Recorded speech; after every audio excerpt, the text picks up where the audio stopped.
সময়ের চাকা যেন পিছিয়ে গেছে আজ। যে গ্রামকে একসময় নিজের ঘর ভাবত মাধবী, আজ সেই গ্রামকেই অচেনা লাগছে তার। বাতাসে মিশে আছে এক অদ্ভুত নীরবতা। আর এই পুকুর শুধু একটা জলাশয় নয়, সময়ের গভীরে লুকিয়ে রাখা এক গভীর রহস্যের দুয়ার। নাকি কোনো পুরনো ভয়ঙ্কর স্মৃতি? কি হলো মাধবী, এইভাবে দাঁড়িয়ে পড়লে যে? মা, এটা কি পুকুর? তুমি কিছু বলছো না কেন? কিছু না, চলো বাড়ির দিকে এগোই। মাধবীর চোখ সরলেও পুকুরের সেই স্থির জল যেন তার দিকেই তাকিয়ে রইল। এই ঘরটা কেবলই ভাঙা জিনিসের স্তূপ নয়, এ যেন এক জমে থাকা কষ্টের গুহা, যেখানে প্রতিটি ধুলোকণা আর প্রতিটি ভাঙা জিনিসের টুকরোতে মিশে আছে একটা চাপা অজানা অস্বস্তি। ওহ বাবা, এইখানে আমরা থাকবো কি করে? সবকিছু এমন ভাবে পড়ে আছে যে। আরে একটা দিনের তো ব্যাপার, মায়ের বাৎসরিকটা করেই তো ফিরে যাব আমরা। চল পরি, পুকুর পাড় থেকে ঘুরে আসি। খবরদার টুটুল, পুকুর পাড়ের দিকে ভুলেও যাবে না। ওই পুকুরের আশেপাশেও পা দেবে না তুমি, মনে থাকবে? আচ্ছা ঠিক আছে মা। তার কঠোর বারণ শুনে বোঝা গেল এই পুকুরের সাথে তার কোনো অন্ধকার অতীত জুড়ে আছে, যা হয়তো সে আজও ভুলতে পারেনি। গ্রামের ওই পুকুরের জল, যা কিছুক্ষণ আগেও ছিল স্থির আর শান্ত, তা হঠাৎই যেন জীবন্ত হয়ে উঠল। ঢেউগুলো যেন কোনো অতৃপ্ত আত্মার দীর্ঘশ্বাস। প্রতিটি ঢেউয়ের সাথে যেন ভেসে আসছে এক পুরনো কান্নার প্রতিধ্বনি। মাধবীর উপস্থিতি কি এই পুকুরের ঘুমন্ত বিভীষিকাকে জাগিয়ে তুলেছে? দুটি লাল চোখ, সেই চোখে কোনো প্রাণ নেই, শুধু এক গভীর অতৃপ্তি আর তীব্র ক্ষুধা। এই উত্তাল জল আর সেই লাল চোখ যেন ইঙ্গিত দিচ্ছে আজই সেই রাত।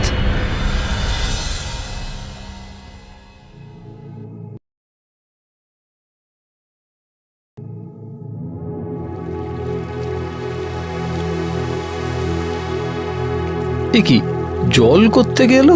আরে বাবা, ইস, এটা কি হলো? আজ তো পূর্ণিমাও নয় যে জোয়ারে জল এত দূর উঠে আসবে।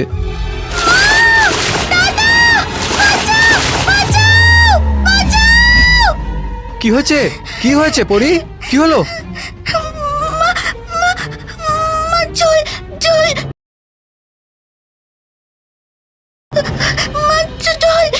কল থেকে জল আমার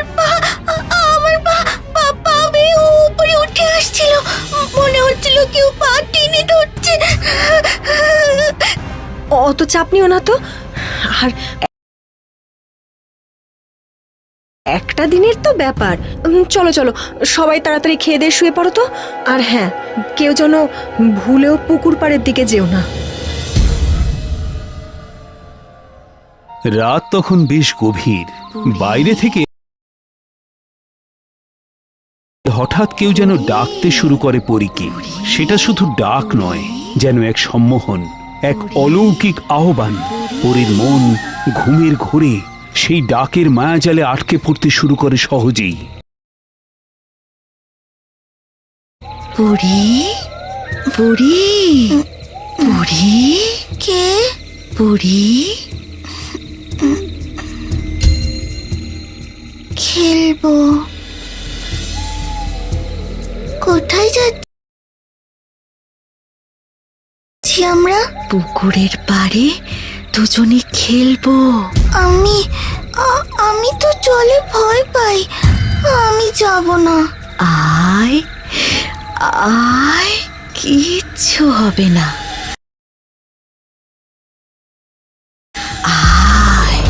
চাঁদের আবছা আলোয় সেই সাদা শাড়ি পরা ছায়ার ডাক টানতে শুরু করে পরীকে। এগিয়ে যাচ্ছে পুকুর পাড়ের দিকে, কি যেন একটা টানে। পরি, পরি কোথায় গেল? পরি নেই। পরি নেই। হ্যাঁ, কি বলছো? হ্যাঁ, সত্যি তো। পরি কোথায় গেল? পরি, পরি!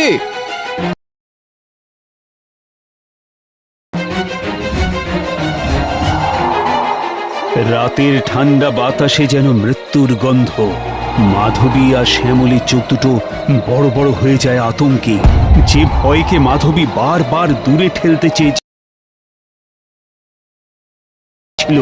সেই ভয়ই এখন যেন তাদের চোখের সামনে এসে তার একমাত্র মেয়েকে গ্রাস করতে চলেছে। পরি, পরি, কি করছিস? ফিরে আয় মা, ফিরে আয়। পরি, পরি, পরি, পরি শোন। পরি, পরি, এর নিশির ডাক।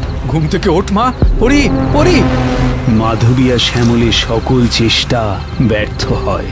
পরীর ছোট্ট শরীরটা ধীরে ধীরে জলের গভীরে তলিয়ে গেল সাদা শাড়ির ছায়াটির সাথে। পুকুরের জল আবার শান্ত হয়ে গেল। যে অতীতকে মাধবী ভয় পেয়েছিল, সেই অতীত আজ তার কোলেই ঝাঁপিয়ে পড়ল। হঠাৎই যেন হা হা করে অট্টহাসি হাসতে শুরু করলো পুকুরটা। যে হাসি পুকুরের গভীর থেকে ভেসে আসছে, তা শুধু একটা হাসি নয়, এক বিজয়োল্লাস, এক অতৃপ্ত আত্মার বহুদিনের অপেক্ষার শেষ। পরি, পরি!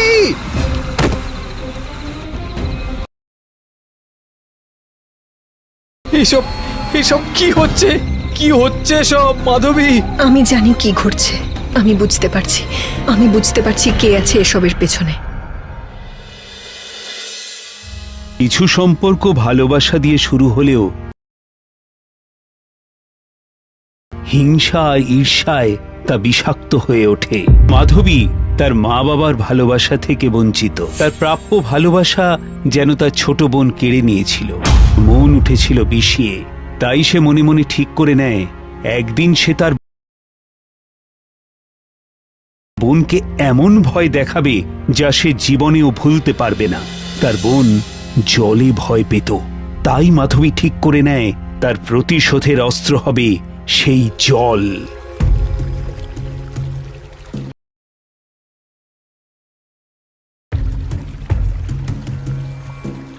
দিদি, তুমি তো জানো আমি জলে ভয় পাই, তবু কেন আমাকে এখানে নিয়ে এলে বলো তো? জন্মের পর থেকে তুই সবকিছু কেড়ে নিয়েছিস আমার থেকে। মাকে, বাবাকে, এমনকি তাদের ভালোবাসাও। আমার পুতুল পর্যন্ত ছাড়িসনি তুই। সবকিছু, সবকিছু কেড়ে নিয়েছিস। তাই আজ তোর জীবনটা কেড়ে নেব আমি। বাঁচাও, বাঁচাও! দিদি, দিদি, বাঁচাও! দিদি!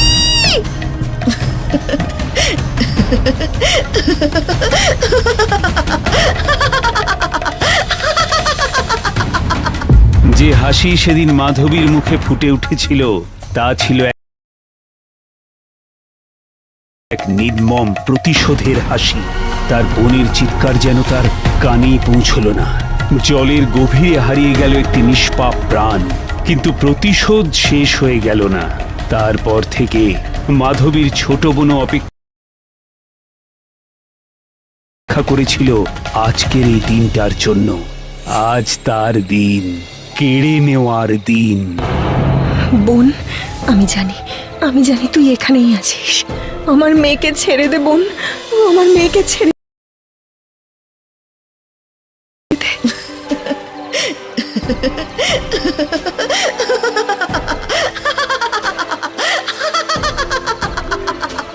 ছাড়তে বলছিস? কেন ছাড়বো?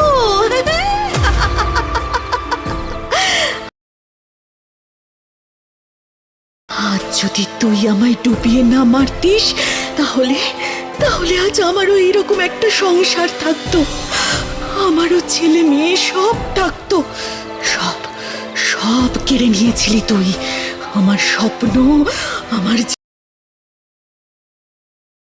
জীবন, সব। তাই আজ আজ আমি তোর জীবনের সমস্ত আনন্দ কেড়ে নেব। ওকে ছেড়ে দে বোন, ওকে ছেড়ে দে। আমি যা করেছি তার শাস্তি আমি নিজেই নেব। আমি আমার শাস্তি নেব। আমি নিজেই দেব নিজেকে শাস্তি।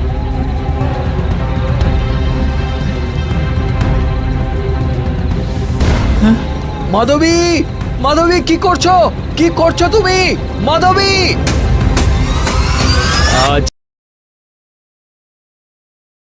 তার দিন, কেড়ে নেওয়ার দিন। যে ঢেউ শ্যামলকে দূরে ঠেলে দিল তা শুধু জল নয়, এই ঢেউ মাধবীকে তার ভাগ্যের দিকে এগিয়ে দিচ্ছে। এ শুধুই আত্মত্যাগ নয়, পাপের প্রায়শ্চিত্ত।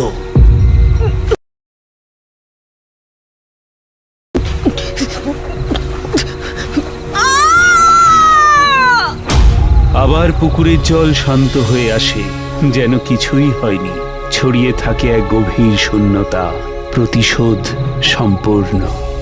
যে জল পরীকে ফিরিয়ে দিল, সেই জলই মাধবীকে নিজের করে নিল। এক ঢেউয়ে জীবন ফিরল, আরেক ঢেউয়ে জীবন শেষ হলো। এইবার দুই বোন একসাথে অপেক্ষা করবে পুকুরের জলে, অন্য কারোর অপেক্ষায়।